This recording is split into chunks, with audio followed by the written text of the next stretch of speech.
നമസ്കാരം, മലയാളി വാർത്തയിലേക്ക് സ്വാഗതം. ഹിസ്ബുള്ളയുടെ ആക്രമണം ശക്തമാകുന്നതിന്റെ തിരിച്ചടിക്കാൻ ശക്തമായ നീക്കവുമായി ഇസ്രായേൽ ഇറങ്ങുകയാണ്. അതിനുള്ള ഒരുക്കങ്ങൾ സജീവമാക്കാനിരിക്കവേ ഇസ്രായേലിന്റെ മുന്നറിയിപ്പുമായി ഹിസ്ബുള്ള തലവൻ ഹസൻ നസ്രുള്ളയും രംഗത്തു വന്നു. ലബനെതിരായ സൈനിക നടപടി ഇസ്രായേൽ ആരംഭിച്ചാൽ നിയമങ്ങളും സംയമനവും ഒന്നും തന്നെ ഇല്ലാതെ യുദ്ധം ആരംഭിക്കുമെന്നാണ് ഈ നസ്രല്ല പറയുന്നത്. ഇസ്രായേൽ ലബനൻ അതിർത്തിയിൽ സംഘർഷ സാധ്യത രൂക്ഷമാകുന്നതിനിടയിലാണ് അദ്ദേഹത്തിന്റെ പ്രതികരണം വരുന്നത്.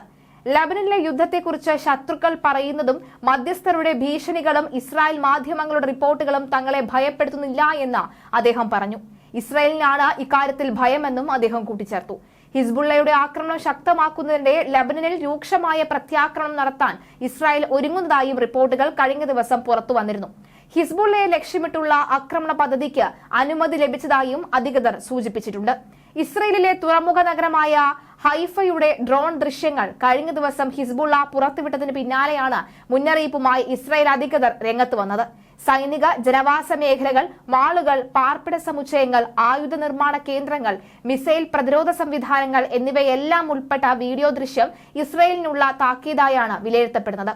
ഇന്ത്യയിൽ നിന്നും ചൈനയിൽ നിന്നുള്ള കമ്പനികൾ നടത്തുന്ന ഹൈഫയിലെ തുറമുഖങ്ങളുടെ ദൃശ്യങ്ങൾ ചിത്രീകരിച്ചതായി ഹിസ്ബുള്ള തലവൻ ഹസൻ നസ്രുള്ള പൊങ്ങച്ചം പറയുകയാണ് എന്നാണ് ഇസ്രായേൽ വിദേശകാര്യമന്ത്രി പറയുന്നത്.